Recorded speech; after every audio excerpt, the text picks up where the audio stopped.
तो आज का हमारा टॉपिक है फंडामेंटल राइट्स यानी कि मूलभूत अधिकार। अभी मूलभूत अधिकार और अधिकार में डिफरेंस क्या है? देखिए, ऐसे तो हमारे देश में बहुत सारे अधिकार हमें मिले हुए हैं, लेकिन कुछ अधिकार ऐसे हैं जिनको हम मूलभूत अधिकार कहते हैं।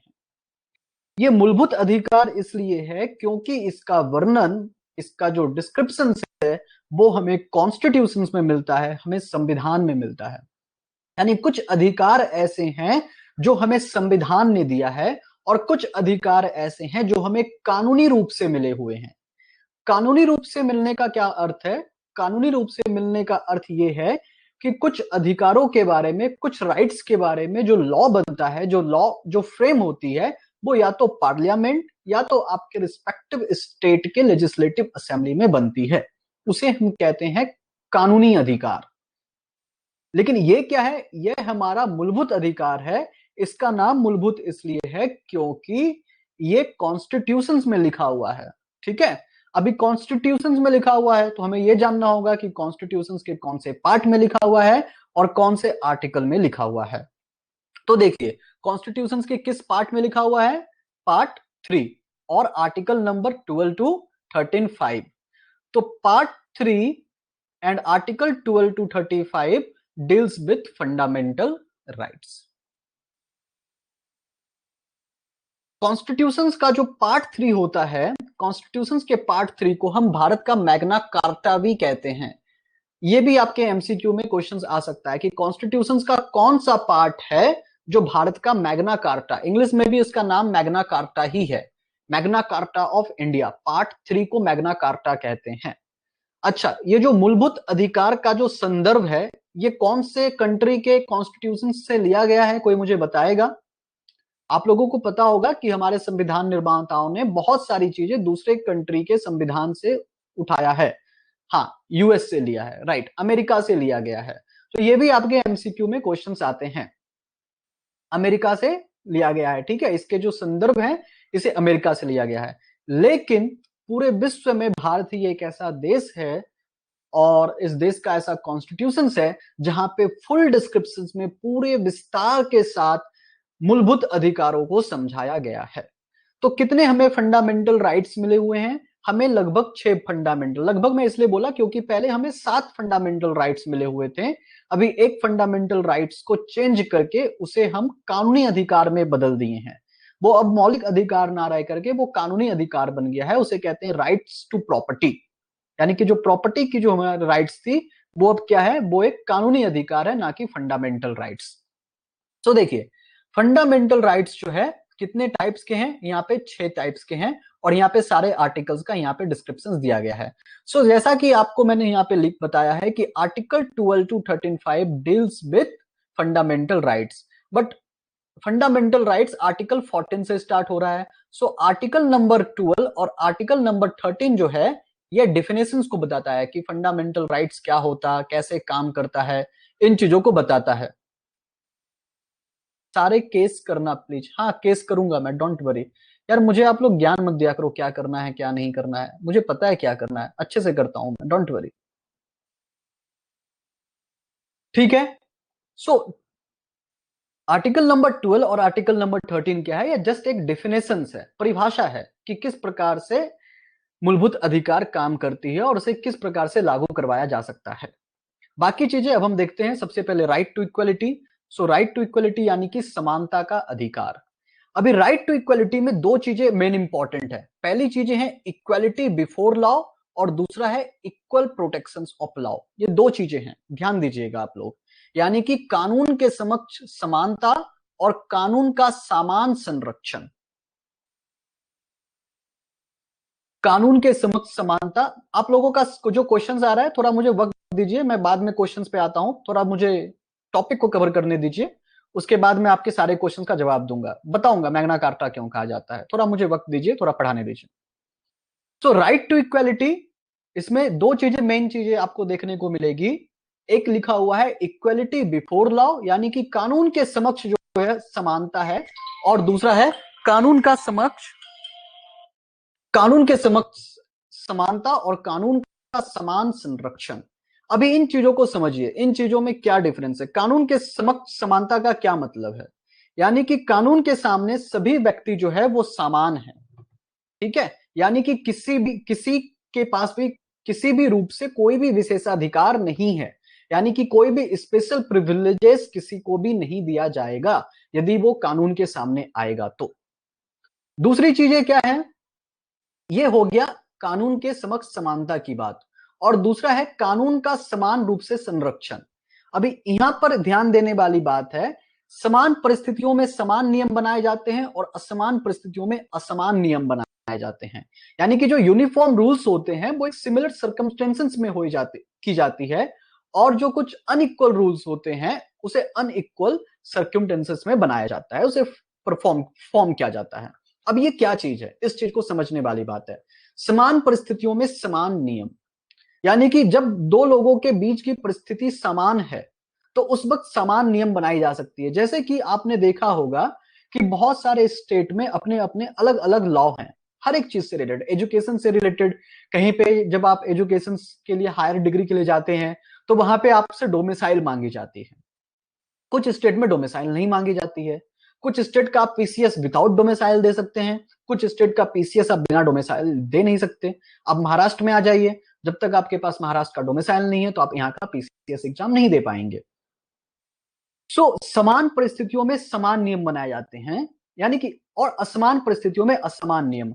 और कुछ नियम जो है भारत के सारे भूभाग में, भारत इंडिया के जितने भी लैंड है वो उन सभी जगह पे, जितने भी ज्योग्राफिकल एरिया है सभी जगह पे समान रूप से लागू हैं। लेकिन कुछ ऐसी जगह है जहां पे वो लॉ यूज नहीं हो पाता है, वहां पे वो लॉ एक्ट नहीं हो पाता है। ऐसे बहुत सारे प्रतिबंधित क्षेत्र हैं, जैसे कि आप नॉर्थ ईस्ट का ले लीजिए, या फिर कुछ ट्रिबल इलाका ले लीजिए, आदिवासी क्षेत्र ले लीजिए, क्योंकि वह असमान परिस्थिति वाली बात है, वहां पे लोगों की जनसंख्या कम है, इसलिए वहां पे हम उस लॉ को प्रोटेक्ट करते हैं। जैसे कि एक यहाँ पे एक और आपको मूलभूत अधिकार मिला हुआ है कि आप भारत के किसी भी भूभाग में जा सकते हैं, घूम सकते हैं, अपना जीवन यापन कर सकते हैं। लेकिन इसके पीछे एक साथ साथ आपको एक रिस्ट्रिक्शन दिया गया है कि नॉर्थ ईस्ट का कुछ इलाका है, या फिर कुछ आदिवासी का क्षेत्र है, कुछ झारखंड से है, कुछ ओडिशा में है, ऐसे बहुत सारे क्षेत्र हैं। ये सब, इसके बारे में मुझे डिटेल बताने की जरूरत नहीं है, क्योंकि इतना यूपीएससी में नहीं आता कि कौन से ऐसे क्षेत्र हैं, ऐसे कभी कोई क्वेश्चन नहीं आते, इसलिए मैं उन चीजों का नाम नहीं ले रहा हूं। जो चीजें आपके काम का है उन चीजों को मैं बताना चाहता हूं। तो ऐसे बहुत सारे क्षेत्र हैं, क्योंकि वो असमान इलाके हैं, यानी वहां पे लोगों की जनसंख्या कम है, इसलिए वहां पे बाहर की जो लोग हैं उनको आना जाना या फिर वहां पे रोजगार करने की अनुमति नहीं दी जाती है। तो इस प्रकार से समान परिस्थितियों में समान नियम बनाए जाते हैं और असमान परिस्थितियों में असमान नियम होता है। ये कहता है राइट टू इक्वालिटी। समझ में आ गया आप लोगों को? अब देखिए, राइट टू इक्वालिटी तो है, यानी कि समानता का अधिकार है, लेकिन इस अधिकार के साथ साथ कुछ एक्सेप्शंस भी हैं, कुछ अपवाद भी हैं। तो क्या है एक्सेप्शंस? आर्टिकल नंबर 361 ये लागू होता है प्रेसिडेंट और गवर्नर के ऊपर, राष्ट्रपति और गवर्नर के ऊपर। अभी क्या है, इस चीजों को हम थोड़ा देखेंगे। देखिए, जब राष्ट्रपति अपने कार्यकाल में होता है, यानी कि जब वो अपने ऑफिस टेन्योर में होता है, तो सिर्फ राष्ट्रपति नहीं, राष्ट्रपति के साथ साथ राज्यपाल यानी कि गवर्नर भी, जब ये दोनों अपने ऑफिस टेन्योर में होते हैं, तो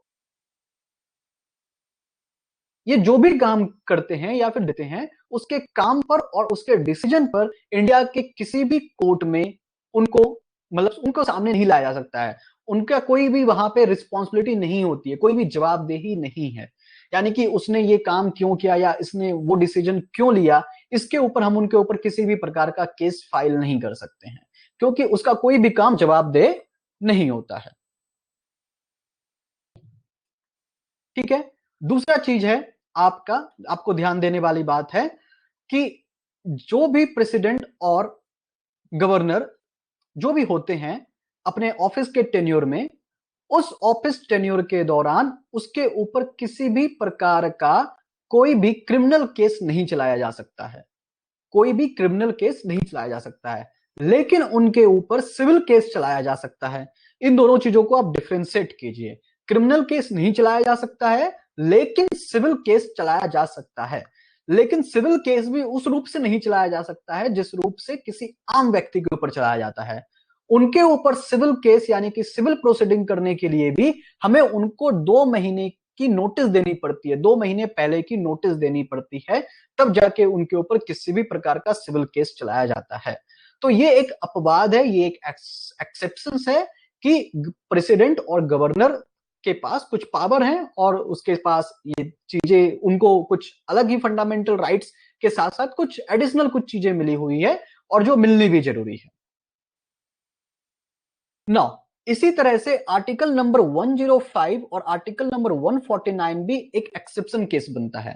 आर्टिकल नंबर 105 क्या होता है? आर्टिकल नंबर 105 जो है किसी भी सांसद यानी कि किसी भी मेंबर ऑफ पार्लियामेंट और उसके साथ साथ राज्य के विधानसभा के सदस्य यानी कि एमएलए पे लागू होता है। ये लोग जो भी बात पार्लियामेंट में या जो भी बात असेंबली में करते हैं, किसी भी मुद्दे के ऊपर बोलते हैं, किसी भी चीजों के ऊपर वोटिंग करते हैं, इनके ऊपर किसी भी तरह का किसी भी चीजों इसके ऊपर किसी भी तरह का केस नहीं चलाया जा सकता है, यह कह करके कि इन्होंने ये बात पार्लियामेंट में कुछ गलत कहा है। मुझे 1 मिनट का वक्त दीजिए, जस्ट अ मिनट।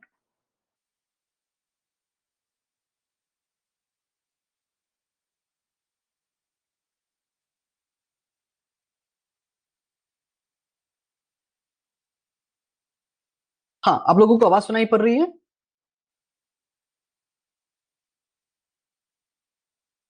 ओके। सो अभी हमने प्रेसिडेंट और गवर्नर के बारे में बता दिया, क्या उनको एक्सेप्शन मिला हुआ है। एमपी और एमएलए का भी कवर हो चुका है, उनको भी क्या एक्सेप्शन मिला हुआ है। वो जो भी काम पार्लियामेंट में करते हैं, जो भी वोटिंग करते हैं, जो भी बोलते हैं, उसके अगेंस्ट उसके ऊपर किसी भी प्रकार का केस नहीं किया जा सकता है। ना इसी तरह से आर्टिकल नंबर 194, ये फॉरेन डिप्लोमेट्स यानी कि जो फॉरेन के लोग हमारे पास आकर के जो राजनायक होते हैं, जो डिप्लोमेट्स होते हैं, या फिर यूएन के और उनके एजेंसी के जो लोग हमारे देश में आकर के रहते हैं, उनके ऊपर किसी भी प्रकार का क्रिमिनल के साथ साथ किसी भी प्रकार का सिविल प्रोसीडिंग नहीं की जा सकती है। उसके ऊपर कोई केस बनता भी है तो उस व्यक्ति को उसके देश को सौंप दिया जाता है कि भाई आप काम कर लो इसके ऊपर जो करना है। तो ये एक तरह का एक्सेप्शन है, ठीक है। इसके बाद हम आते हैं आर्टिकल नंबर 15 पर। आर्टिकल नंबर 15 क्या कहता है? Provision of discrimination on ground of, किस चीज पे? Religion, race, caste, sex, birth place, यानी कि किसी व्यक्ति के धर्म, मूलवंश, जाति, लिंग या जन्म स्थान पर विभेद नहीं किया जा सकता। अभी किसी कोई भी व्यक्ति किसी भी जाति का हो, ये ऊपरी जाति हो, निचली जाति हो, कोई भी जाति हो, उस जाति के ऊपर हम उसके ऊपर किसी भी प्रकार का विभेद नहीं कर सकते। इसी प्रकार से लिंग, महिला, पुरुष, बच्चे, बूढ़े जो भी हो, इसके ऊपर हम किसी भी प्रकार का लिंग विभेद नहीं कर सकते। कहां जन्मा है, किस जाति का है, किस लिंग का है, हम विभेद नहीं कर सकते। लेकिन विभेद होता है, लेकिन डिस्क्रिमिनेशन होती है। डिस्क्रिमिनेशन इसलिए होती है क्योंकि हमारे कॉन्स्टिट्यूशन में कुछ एक्सेप्शंस हैं, कुछ अपवाद है। क्या एक्सेप्शंस है? जैसे कि यहाँ पे कहा गया है कि सेक्स को लेकर के आप किसी भी प्रकार का डिस्क्रिमिनेशन नहीं कर सकते, लेकिन महिला और पुरुष में डिस्क्रिमिनेशन होता है। क्या डिस्क्रिमिनेशन होता है? कहीं कहीं पे होता है कि वुमेन को कुछ ज्यादा सीट्स दे दी जाती है किसी चीजों में, किसी शैक्षणिक संस्थानों में उनके लिए अलग से सीट्स होती है, या फिर चुनाव में आप देखते होंगे ग्राम पंचायत के चुनाव में उनके लिए अलग से सीट्स होती है। तो ये सारा जो है एक्सेप्शंस है। इसी प्रकार से चिल्ड्रन के लिए भी एक्सेप्शंस है। आप रेलवे में भी जब टिकट बुक करते होंगे तो देखते होंगे कुछ सीट लेडीज के लिए रिजर्व्ड रहती है। तो ये एक तरह का एक्सेप्शंस है, इसे हम अंतर नहीं कह सकते, इसे हम डिस्क्रिमिनेशन नहीं कह सकते। ये एक्सेप्शन इसलिए दिया गया है क्योंकि समाज में उनका जो एक लेवल होना चाहिए, एक स्तर होना चाहिए, वो अभी तक हो नहीं पाया है। इसलिए समाज में सभी लोगों को, सभी वर्गों के लोगों को, सभी लिंग के लोगों को एक धारा में लाने के लिए उन्हें थोड़ा सा एक्सेप्शंस दिया जाता है, ठीक है। इसी प्रकार से राज्य जब भी चाहे, बैलेंस बनाने के लिए, इसी प्रकार से राज्य जब भी चाहे तो किसी को भी सामाजिक या शैक्षिक रूप से किसी भी पिछड़े वर्गों की उन्नति के लिए किसी भी प्रकार का विशेष प्रावधान कर सकता है। राज्य का मतलब हो गया सरकार, ठीक है, यहां पे राज्य का मतलब सरकार से है। दूसरा ये भी है कि राज्य जब भी चाहे एसईबीसी यानी कि स्पेशल इकोनॉमिकल बैकवर्ड क्लास के जो लोग होते हैं उसके ऊपर किसी भी प्रकार का कोई कानून बनाया जा सकता है, जैसे कि अभी मोदी गवर्नमेंट ने बनाया है 10% रिजर्वेशन का नियम, ठीक है। ये सारी चीजें हैं और ये जो चीजें जो कॉन्स्टिट्यूशन में जोड़ी गई थी ये पहले से कॉन्स्टिट्यूशन में नहीं था, यानी कि अन्य वर्गों की उन्नति के लिए शिक्षण संस्थानों में प्रवेश के लिए छूट संबंधी नियम बनाने का जो अधिकार है, जो अधिकार ये राज्य को प्राप्त है, ये पहले नहीं था। ये कब आया था? ये 93 अमेंडमेंट 2005 में ऐड हुआ। इस चीज को भी आप याद रखिएगा, क्योंकि अमेंडमेंट से रिलेटेड क्वेश्चंस यूपीएससी और स्टेट पीसीएस में आते हैं। उसके बाद है हमारा आर्टिकल नंबर 16, यानी कि equality of opportunity in public employment. ये चीजें देखिए, इसके ऊपर एक केस है, मंडल केस, हम जिसके बारे में आज पढ़ेंगे अच्छे से। क्या है इक्वालिटी ऑफ अपॉर्चुनिटी? यानी कि लोक नियोजन के विषय में अवसर की समानता। इसे आप नौकरी से भी जोड़कर देख सकते हैं कि सरकारी क्षेत्रों में जो है नौकरी की समानता मिलनी चाहिए, सभी लोगों को समान रूप से नौकरी मिलनी चाहिए। लेकिन सेम यहाँ पे भी वही एक्सेप्शंस है। क्या एक्सेप्शंस हैं? कि जो पिछड़े जाति के लोग हैं, एससी एसटी के लोग हैं, उनको कुछ रिजर्वेशन दिया गया है, और जो ओबीसी के लोग हैं उनको रिजर्वेशन दिया गया है। ये रिजर्वेशन क्यों दिया गया है? क्योंकि उनको समाज में मुख्य धारा में लाने की बात कही गई है। एक चीज आपको ध्यान देना होगा कि कॉन्स्टिट्यूशन 1950 में रेडी हो गया था, ठीक है। तो 1950 में जो रिजर्वेशन देने की बात कही गई थी, ये रिजर्वेशन सिर्फ और सिर्फ 10 सालों के लिए देने की बात कही गई थी, कि जो भी रिजर्वेशन हम दे रहे हैं ये सिर्फ 10 साल में दे रहे हैं, और 10 साल में सरकार क्या करेगी, इस प्रकार से उन लोगों के अंदर आत्मनिर्भरता लाएगी, इस प्रकार से कॉन्फिडेंस बिल्डअप करेगी कि वो सभी लोग जो पिछड़े वर्ग के लोग थे, वो सभी लोग मुख्य धारा में आकर के एक लाइन से चलने लग जाएं। इसलिए 10 वर्ष तक रिजर्वेशन का प्रावधान था। लेकिन हुआ ये, लोग अपने वोट बैंक के कारण ये जो अवधि 10 वर्ष की थी, हर 10 वर्ष के बाद अगले 10 वर्ष के लिए बढ़ाती चली गई, और ऐसा करते करते आज 2020 आ गया और अभी तक रिजर्वेशन खत्म नहीं हुआ। कभी भी रिजर्वेशन खत्म करने की कोई बात पार्लियामेंट में उठती भी है तो उस बात को विरोधी पक्ष वाले तुरंत दबा देते हैं। तो रिजर्वेशन का जो सिस्टम है हमारे इंडिया में, मेरा ऐसा मानना है कि लगभग ये 2090 तक खत्म होने ही वाला नहीं है। यानी कि अभी भी ये कम से कम 70-75 साल आराम से ये चलेगा, क्योंकि अभी भी किसी सरकार के अंदर वो हिम्मत नहीं है कि ये रिजर्वेशन के सिस्टम को खत्म कर सके। और रिजर्वेशन के सिस्टम को खत्म करना चाहिए, ये ऐसा नहीं है कि हमें उनको मुख्य धारा में लाना है इसलिए हमें रिजर्वेशन देना है। आखिर मुख्य धारा में लाने की एक समय सीमा होनी चाहिए। आप कब तक उसे मुख्य धारा में लाते रहेंगे? कब तक दूसरे लोगों को आप बेवकूफ बनाते रहेंगे, और उन लोगों को भी बेवकूफ बनाते रहेंगे जो लोगों को आपने मुख्य धारा से अभी तक जोड़ नहीं पाए हैं। क्या सरकार 70 साल, ये बहुत बड़ा समय होता है किसी को भी मुख्य धारा में लाने के लिए, लेकिन सरकार के अंदर इतनी क्षमता नहीं है। ये सरकार के क्षमताओं के ऊपर, सरकार के विल पावर के ऊपर एक प्रश्न चिन्ह खड़ा होता है कि 70 वर्ष के बाद भी आपने उन लोगों को मुख्य धारा में ला नहीं पाए, और ये रिजर्वेशन का जो क्रियाक्रम है वो चलता गया चलता गया चलता गया। ठीक है। अभी देखिए इसमें जो एक चीजें हैं, अभी ये जो चीजें थी ये किसमें थी? नौकरी पाने के लिए। लेकिन नौकरी पाने के बाद प्रमोशंस के टाइम पे भी तो किसी भी पिछड़े वर्ग के लिए नियुक्तियों या पदों के आरक्षण का प्रावधान है।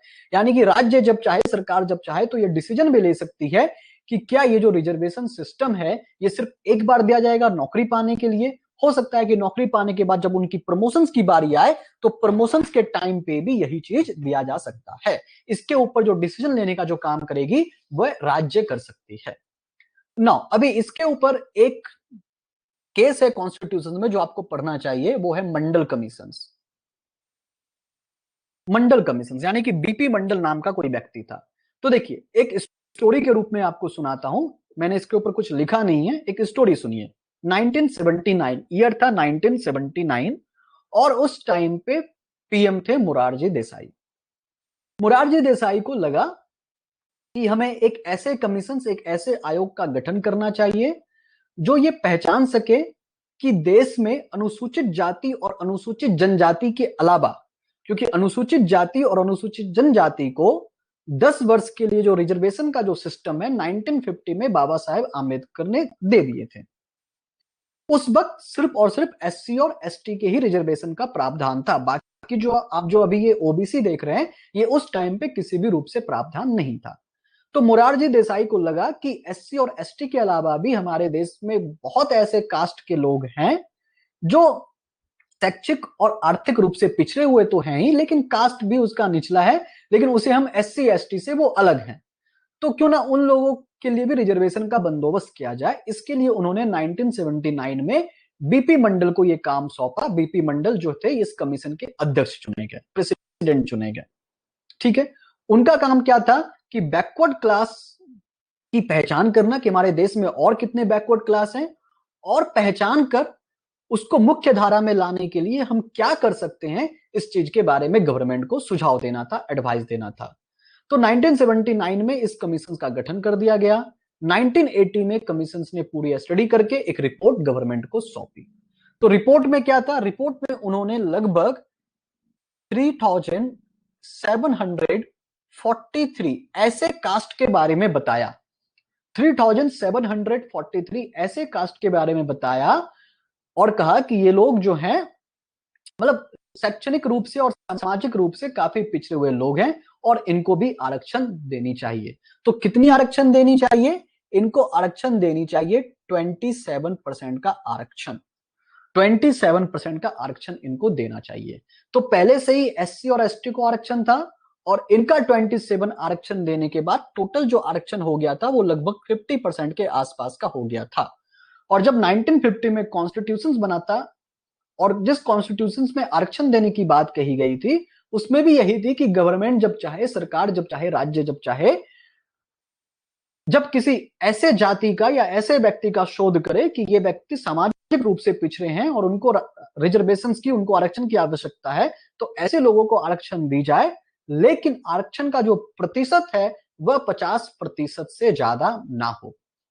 तो मंडल कमीशन का जो सुझाव था उनका 27% और पहले SC और ST वालों का रिजर्वेशन दोनों मिलाकर के लगभग 50% के आसपास ठीक ठाक बैठ रहा था। ये बात हो गई। और 3743 में से ये टोटल पॉपुलेशन का 52% पॉपुलेशन था। टोटल पॉपुलेशन का 52% ये जो ये फिगर थे, ये ऐसे लोगों को, ऐसे जाति के लोगों को उन्होंने सिलेक्ट किया था जिसमें 52% पॉपुलेशन हमारा कवर हो गया था। लेकिन 98 में क्या हुआ, 1980 में उन्होंने रिपोर्ट सौंपा, उनके बाद उनकी सरकार चली गई, इसके ऊपर कुछ काम हुआ नहीं। ये बात तभी खत्म हो गया। मंडल कमीशन का जो रिपोर्ट था, जो उनका सुझाव था, वो वहीं पे खत्म हो गया। इसके बाद कुछ भी काम नहीं हुआ। अब उसके बाद फिर से एक नया दौर आया 1990 में। ईयर था 1990। 1990 में क्या हुआ, 1990 में पीएम कौन थे, कोई बताएगा मुझे? याद है कि आप लोगों को पीएम? वैसे ये सब क्वेश्चन यूपी में नहीं आता, यूपीएससी में नहीं आता कि कौन पीएम थे, नहीं थे। BP Singh, yes. सो 1990 में बीपी सिंह पीएम थे और बीपी सिंह ने क्या किया, मंडल कमीशन की जो भी चीजें थी उनको उन्होंने लागू कर दिया। उनके लागू करने के बाद ही जो हंगामा हुआ वो तो हंगामा हुआ ही। उस वक्त भी जेएनयू में हंगामा हुआ था, किसी एक बच्चे ने तेल छिड़क करके आग लगा दी थी अपने आप को। ऐसे ही हंगामे होते रहे। उसके बाद फिर से उनकी सरकार बदल गई। 1990 में फिर से सरकार चेंज हो गई। फिर 1991 में नई सरकार आई। 1991 में कौन बने पीएम? नरसिंह राव। तो 1991 में नरसिंह राव पीएम बने, लेकिन उन्होंने सोचा कि हम थोड़ा सा इसमें और बदलाव करें। मंडल कमीशन की जो रिपोर्ट थी और मंडल कमीशन के जो सुझाव थे उसमें वो थोड़ा और चेंजेस करने की सोच रहे थे। वो क्या था चेंजेस? वो उसमें ये चेंजेस था कि इन लोगों को जो हम आरक्षण दे रहे हैं 27%, ये आरक्षण सिर्फ और सिर्फ ओबीसी को नहीं दी जानी चाहिए, मतलब ओबीसी के बदौलत नहीं देनी चाहिए। ये आरक्षण देनी चाहिए आर्थिक आधार पर। और शायद उनका ये बात कहना सही था, क्योंकि आरक्षण का जो सही मायने हैं वो आर्थिक आधार ही होनी चाहिए। और उन्होंने ये डिसीजन ले रहे थे कि वो आर्थिक आधार जो है रिजर्वेशंस का आधार होना चाहिए। आर्थिक आधार पे हम उन्हें रिजर्वेशन दें। जो भी 27% रिजर्वेशन है वो उनके कास्ट के आधार पे ना हो करके बल्कि आर्थिक आधार पर हो। और इसके साथ साथ एडिशनली उन्होंने एक और बात कही, एक और प्रोविजन उसमें डाला, भाई यह था कि 10% रिजर्वेशन जो है ये और दिया जाए। 10% रिजर्वेशन और एडिशनली दिया जाए। किनको दिया जाए? यह रिजर्वेशन स्वर्णों को दिया जाए, यानी जो ऊंची जाति के लोग हैं उनको दिया जाए। ऊंची जाति में सभी को दी जाए नहीं, ऊंची जाति में जो गरीब लोग हैं, जो आर्थिक रूप से कमजोर है, उनको यह रिजर्वेशन दिया जाए। तो ये 1991 में ये वो करने वाले थे। उसके बाद ये चला गया उनका ये जो मामला था ये चला गया सुप्रीम कोर्ट में, और सुप्रीम कोर्ट ने उनके ये जो निर्णय थे कि आर्थिक रूप से आरक्षण मिलने चाहिए, सुप्रीम कोर्ट ने इसको चेंज कर दिया, बोला कि नहीं, क्योंकि हमारे कॉन्स्टिट्यूशन में कहीं पे भी आर्थिक रूप से रिजर्वेशन देने की बात लिखी ही नहीं है। हमारे कॉन्स्टिट्यूशन में जो आरक्षण देने की बात है वो वर्गों के आधार पर है, तो इसलिए ये चीज यहाँ पे एक्सिस्ट नहीं हो सकता। उनको उन्होंने लैप्स कर दिया, और जो 10% वाला था उनको भी उन्होंने लैप्स कर दिया। तो इस प्रकार से ये मंडल कमीशन का केस चला। समझ में आ गया मंडल कमीशन का क्या केस था? 1979 से स्टार्ट होकर के ये 1992 में खत्म हुआ, जब सुप्रीम कोर्ट ने डिसीजन दिया। ठीक है, इसमें कहां कहां पे स्टेज आया था? एक पहला स्टेज आया था मोरारजी देसाई का, दूसरा स्टेज आया था वीपी सिंह का, और तीसरा स्टेज आया था नरसिम्हा राव का। ये सारी चीजें यूपीएससी के मेन से रिलेटेड है। ठीक है, क्योंकि अभी अभी स्वर्णों को आरक्षण दिया गया है, तो ये मेन से रिलेटेड क्वेश्चंस यहां से बनता है। कैसे क्वेश्चंस बनेगा ये मैं आपको बताऊंगा। चलिए, तुम्हारा आर्टिकल नंबर 16 कवर हो गया। अब हम उसके बाद आते हैं आर्टिकल नंबर 17 पे। आर्टिकल नंबर 17 क्या कहता है? एवॉल्यूशंस ऑफ अनटचेबिलिटी, यानी कि अस्पृश्यता का, यानी कि छुआछूत का उन्मूलन। तो इसके बारे में ज्यादा क्या बताना, ये तो आप जानते ही होंगे कि है ना, छुआछूत जो था, जो हमारे देश में बहुत सालों से चली आ रही थी, उस चीज को खत्म करने के लिए ये आर्टिकल इसमें जोड़ा गया। और इसमें क्या क्या चीज था कि किसी भी सार्वजनिक क्षेत्र में किसी को घुसने से रोका नहीं जाएगा, कुएं में पानी भरने से किसी को नहीं रोका जाएगा, मंदिर में जाने से नहीं रोका जाएगा, ये सारी बातें थी। और इसके साथ एक चीज जो है, जो आप मेंस का जब भी आप आंसर लिखेंगे, जब भी इस प्रकार से कोई क्वेश्चन आएगा, तो जहां पे कुछ आप कोट कर सकते हैं। आप लोगों का जब मैं मेंस का आंसर चेक कर रहा था, उसमें बहुत सारी चीजें थी जो ठीक है, अभी तो आप लोग नए हो, अभी वो चीज आप नहीं डाल पाओगे, लेकिन धीरे धीरे आप ये सीखोगे कि किस प्रकार से मेंस के क्वेश्चंस को लिखने के लिए हमें बहुत सारी चीजें कॉन्स्टिट्यूशन से उठा करके लिखनी पड़ती है। जैसे कि मैंने यहाँ पे लिखा है नागरिक सुरक्षा अधिनियम 1955। इस अधिनियम के बारे में जब भी ऐसा कुछ क्वेश्चन आए, तो इस अधिनियम को कहां पे फिगर आउट कर सकते हैं, ये भी हमें देखना पड़ेगा। सो नागरिक सुरक्षा अधिनियम 1955 ये क्या कहता है कि कोई भी व्यक्ति यदि दोषी सिद्ध हो गया इस चीज को करने के लिए, तो ऐसे दोषी सिद्ध व्यक्ति कभी भी संसद या राज्य का विधानसभा का चुनाव नहीं लड़ पाएगा। ठीक है, आइए उसके बाद है हमारा आर्टिकल नंबर 18। ये भी देखिए, आर्टिकल नंबर 18, इससे सीधा सीधा डायरेक्ट यूपीएससी के प्रीलिम्स में या आपके स्टेट पीसीएस के प्रीलिम्स में डायरेक्ट क्वेश्चंस आ सकता है। क्या है? उपाधियों का उन्मूलन। क्या है ये? उपाधि यानी कि टाइटल। तो हमारी जो सरकार है, हमारी सरकार सिर्फ 2 टाइप के टाइटल ही दे सकती है। कौन सी 2 टाइप की टाइटल, कौन सी 2 टाइप की उपाधि दे सकती है? एक है मिलिट्री से रिलेटेड, यानी कि सेना से रिलेटेड, और दूसरा है एकेडमिक, यानी कि शिक्षा से रिलेटेड। यानी कि राज्य जो है सेना और शिक्षा संबंधी सम्मान के अतिरिक्त कोई भी उपाधि प्रदान नहीं करेगा।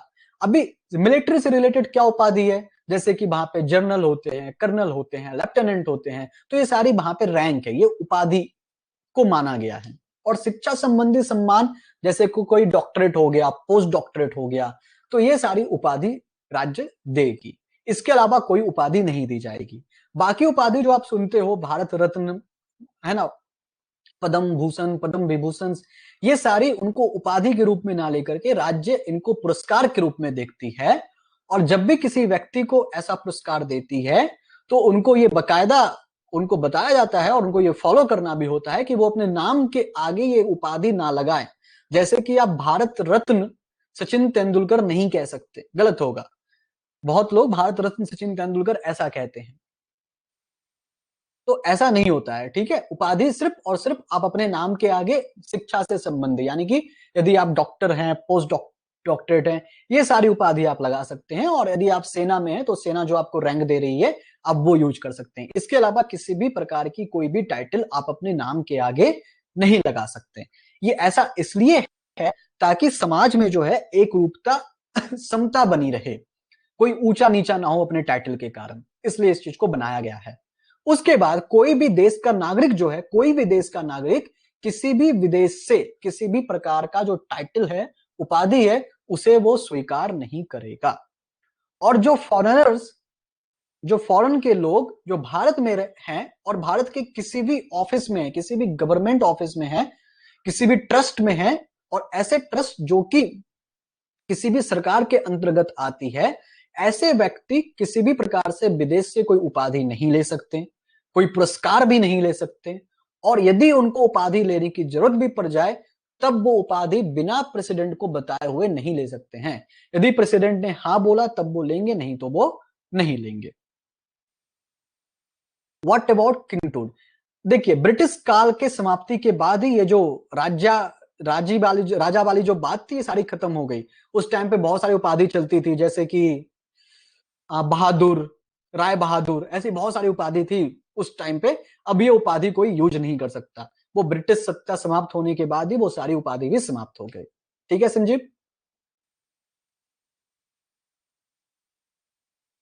अब हम आते हैं, अभी तक हमने जो पढ़ा था, हमारा 14 टू 18 आर्टिकल्स को हम कवर कर रहे थे। 14 टू 18 आर्टिकल्स किसमें आता है? समानता का अधिकार, यानी कि राइट टू इक्वलिटी के हमने सारे आर्टिकल्स को हमने कवर कर लिया। Article number 14 to article number 18। अभी तक किसी को कोई क्वेश्चन है इसमें? आर्टिकल नंबर 14 से आर्टिकल नंबर 18 तक कोई है क्या, बताइए।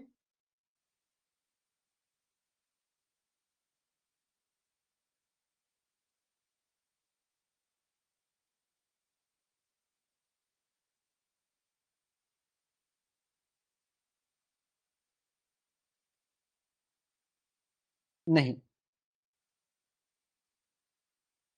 हाँ मैं लेकर आ जाऊंगा। हाँ मैं लेकर आ जाऊंगा। 9:30 में क्लास ले रहा।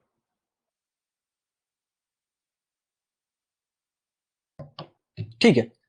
अगर सचिन तेंदुलकर लगे तो, लगाए तो, आप लगाए तो कहना चाह रहे हैं?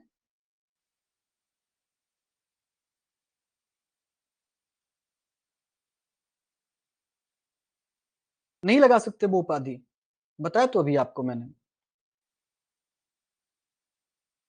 नहीं लगाते, वैसे भी उपाधि वो नहीं लगाते। वो किसी फंक्शन में गए और किसी फंक्शन में जो एंकर है उसने गलती से कह दिया कि भारत रत्न सचिन तेंदुलकर आ रहे हैं, तो वो अलग बात है। सचिन तेंदुलकर ने तो नहीं लगाया ना। आर्टिकल 9, 10, 11 बता दीजिए। आर्टिकल 9, 10, 11 वो तो हम इसमें पढ़ा ही नहीं रहे हैं महेंद्र। हम आर्टिकल 9, 10, 11 पढ़ा ही नहीं रहे हैं। हम 14 टू 18 की डिस्कस कर रहे हैं। यदि वो यूज करेगा तो उसके ऊपर केस बनेगा, जेल में जाएगा, खत्म कहानी। यूज ही क्यों करेगा वो? जब उनको ये उपाधि मिल रही थी, जब उनको ये पुरस्कार मिल रहा था, तो उसके पीछे लिखा रहता है भाई, कहाँ पे यूज कर सकते, कहाँ पे यूज नहीं कर सकते।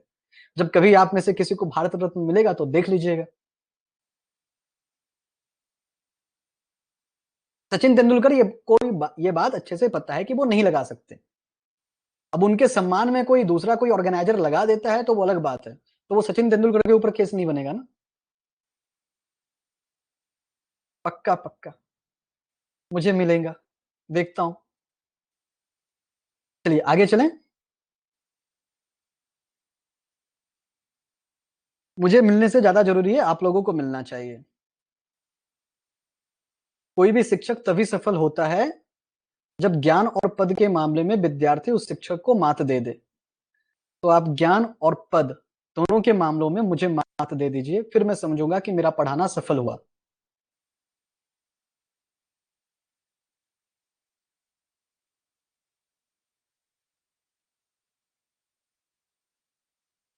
मिलेगी, सब वर्दी मिलेगी। पढ़ाई कीजिए उसके लिए, मेहनत कीजिए। ठीक है।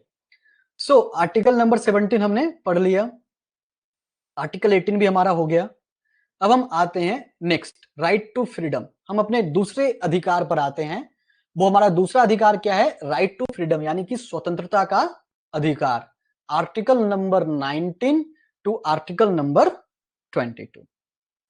अभी देखिए, स्वतंत्रता का अधिकार में 6 अधिकारों के बारे में बताया गया है।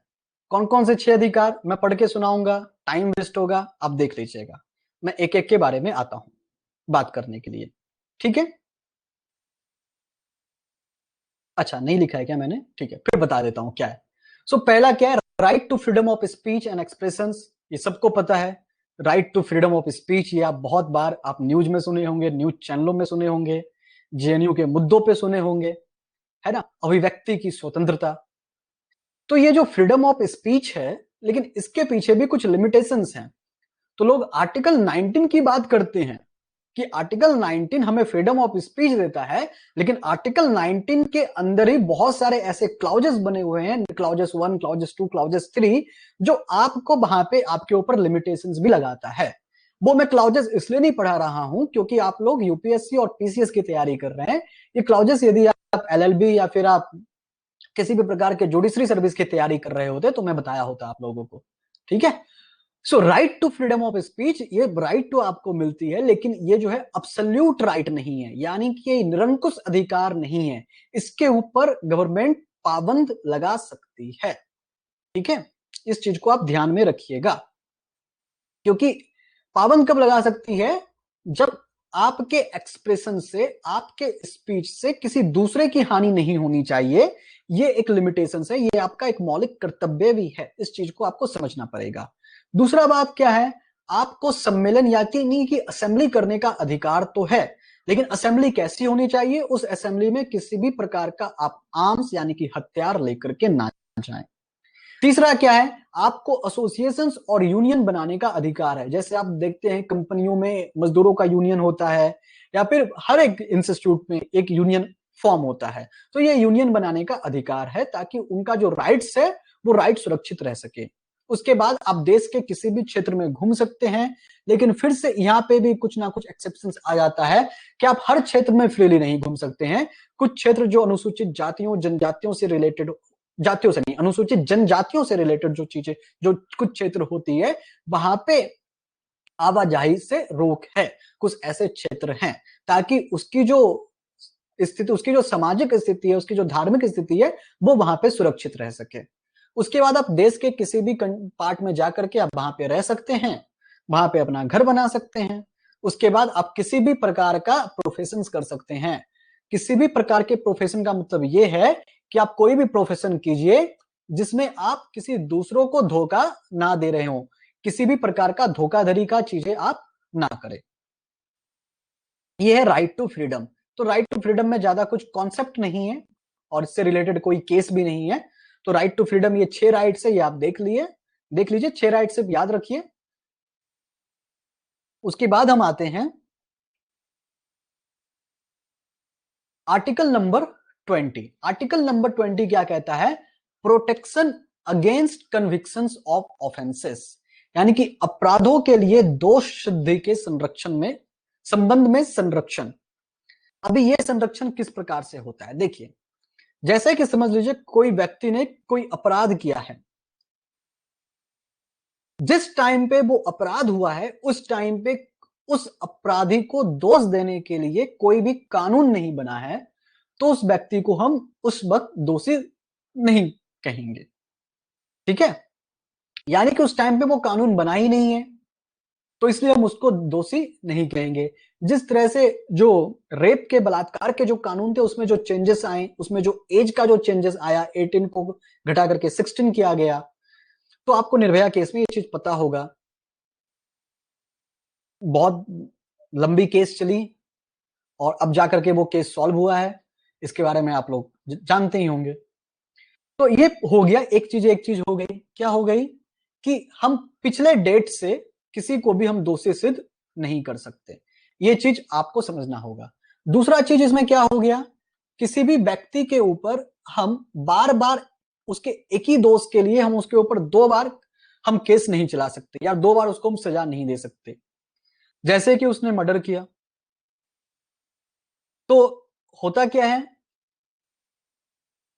कभी कभी निचली अदालत उम्र कैद की सजा दे देती है, या निचली अदालत 7 साल की सजा, 14 साल की सजा, किसी भी केस की ले लीजिए आप, उसमें दे देती है। फिर उचली अदालत ने उसे और कोई दूसरी सजा सुना दी, तो निचली अदालत की जो भी चीजें थी वो ऑटोमेटिक जो डिसॉल्व हो जाती है। तो किसी भी एक व्यक्ति को हम किसी भी एक गुनाह के लिए हम 2 बार सजा नहीं दे सकते। तो इस प्रकार है protection against convictions of offences, यानी कि अपराधों के लिए दोष सिद्धि के संबंध में कुछ प्रकार के संरक्षण दिए गए हैं। आर्टिकल नंबर 21 है right to life and personal liberty, यानी कि प्राण और व्यक्तिगत स्वतंत्रता का अधिकार। हर व्यक्ति को प्राण और व्यक्तिगत, देखिए इसमें भी दो चीजें हैं, एक है प्राण और दूसरा है व्यक्तिगत स्वतंत्रता यानी कि पर्सनल फ्रीडम। तो ये आर्टिकल नंबर 21 है। इसमें भी कोई केस ज्यादा है नहीं, इस चीज को समझने के लिए कोई ज्यादा कॉन्सेप्ट है नहीं।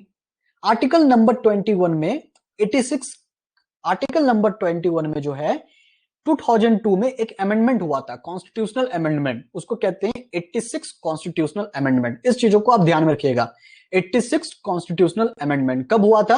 आर्टिकल नंबर 21 में।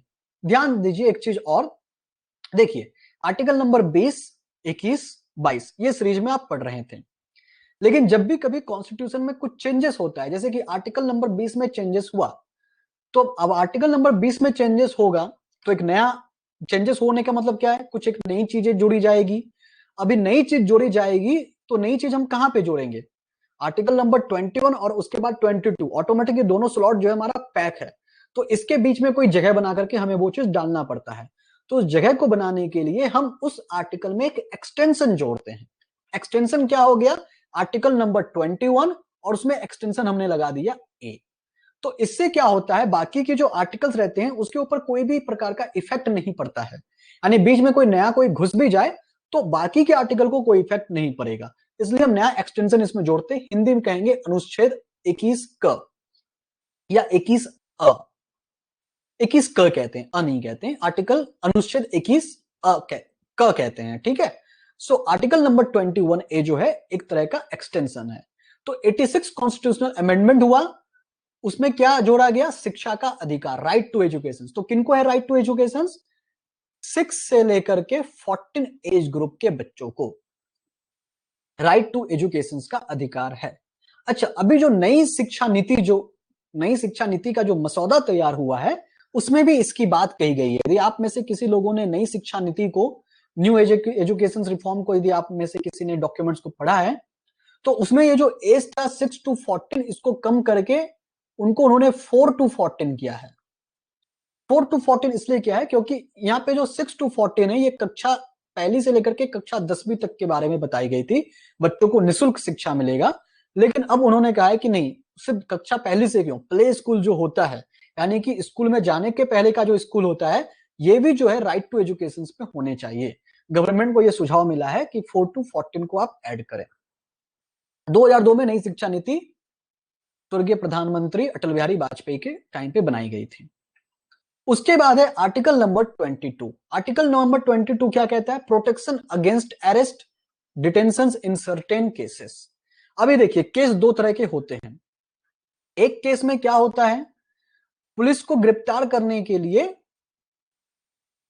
ज्यादा कोई बड़ी अनुमति किसी की लेने की जरूरत नहीं पड़ती, वो सीधा जाते हैं और उनको गिरफ्तार करके ला सकते हैं। लेकिन कुछ ऐसी चीजें होती है, कुछ ऐसी नहीं, बहुत सारी ऐसी चीजें होती है, आपको ध्यान रखना है कि जब भी पुलिस किसी को अरेस्ट करने आता है तो उस व्यक्ति का हक है ये जानने का कि उसे किस जुर्म में अरेस्ट किया जा रहा है, और यदि उसे अरेस्ट किया जा रहा है तो उसे अपने मन पसंदीदा वकील को भी चूज करने का पूरी राइट होती है। उसके बाद पुलिस ने यदि किसी को अरेस्ट कर लिया तो 24 आवर्स के अंदर उस व्यक्ति को मजिस्ट्रेट के सामने पेश करना होता है। अभी ये जो 24 आवर्स का जो टाइम फ्रेम है इसमें ट्रैवलिंग भी इंक्लूड है, यानी कि हो सकता है पुलिस स्टेशन से मजिस्ट्रेट का कोर्ट दूर हो तो वो भी 24 आवर्स में ही कंप्लीट होना चाहिए, मतलब किसी ना किसी रूप में 24 आवर्स के अंदर ही आपको उस व्यक्ति को मजिस्ट्रेट के सामने पेश करना है।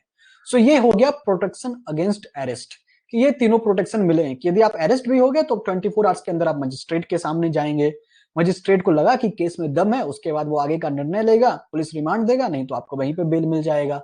उसके पहले भी अरेस्ट जैसे आप हो चुके हैं तो तुरंत आप अपने एडवोकेट को कॉल कीजिए, आप उससे जो भी कानूनी सहायता है उस 24 घंटे के अंदर लेकर के तैयार कर सकते हैं। उसके बाद आप पुलिस से पूछ सकते हैं कि भाई हमें क्यों गिरफ्तार कर रहे हो। ये सारी चीजें जो है आर्टिकल नंबर 22 के अंतर्गत आता है। ठीक है, यहां तक किसी को कोई क्वेश्चन, कोई प्रश्न है? पूछना चाहते हैं?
हिमाचल में घर बनाकर रह नहीं सकते तो वो राइट को कॉन्ट्राडिक्ट करते हैं।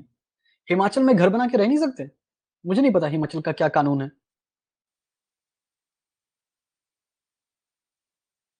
क्यों नहीं रह सकते घर बना के? रीजन क्या है? लोग रहते हैं ना वहां पे।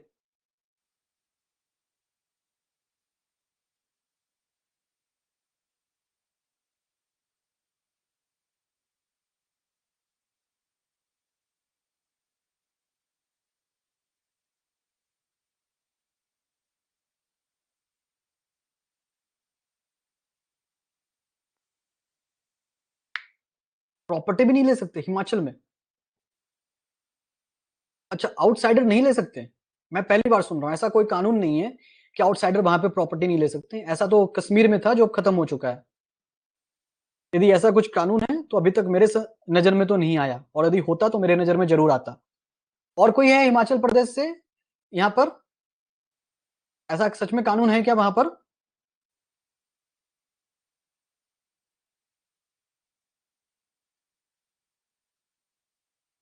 अच्छा, और ऐसा सच में कानून है कि कोई आउटसाइडर वहां पे जगह नहीं, जमीन नहीं ले सकता?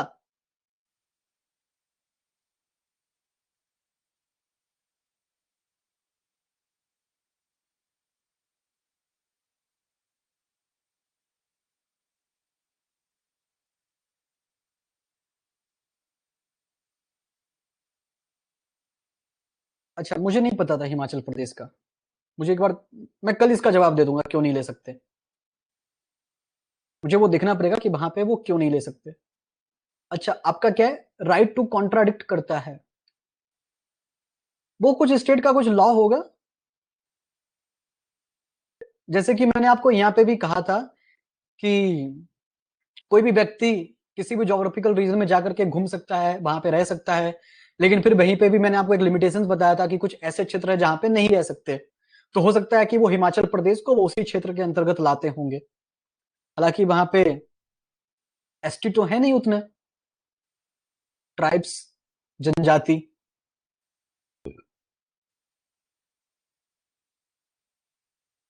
हाँ, सिक्किम में तो है, क्योंकि वो जनजातीय इलाका है, वहां पे है सिक्किम में। सिक्किम में है, अरुणाचल प्रदेश में है, असम में है, यस, नागालैंड में है। लेकिन उत्तराखंड का मुझे पता नहीं था, उत्तराखंड में भी ऐसा है। अच्छा, अर्बन एरिया में ले सकते हैं, रूरल में नहीं ले सकते, तो रूरल शायद वो ट्राइब्स का एरिया होगा, इसलिए वहां पे नहीं ले सकते होंगे।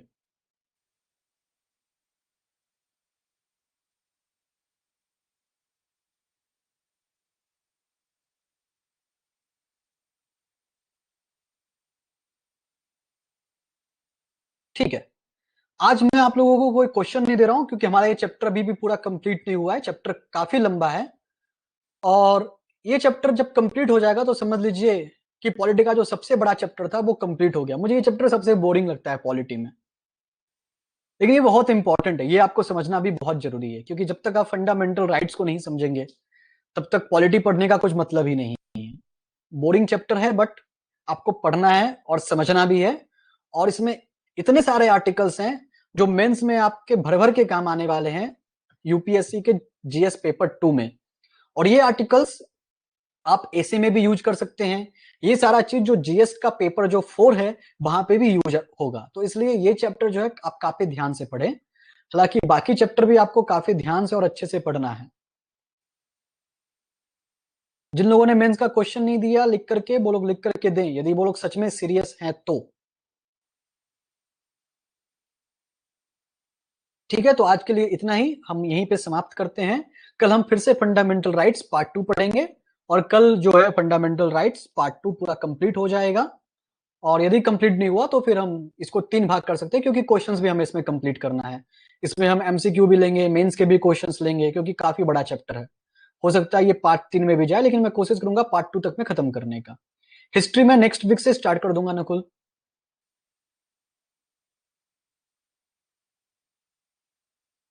हाँ, ये वाला पीडीएफ मैं दे दूंगा। आप ये वाला पीडीएफ, हाँ, आप ये वाला पीडीएफ पूरा आज अच्छे से पढ़ लो। कल सभी लोग पढ़ के ही आएंगे, बिना ये पढ़े नहीं आना। मैं कल आप लोगों से पूछूंगा, पूरा आप लोगों को ये पढ़ के ही आना है। ठीक है।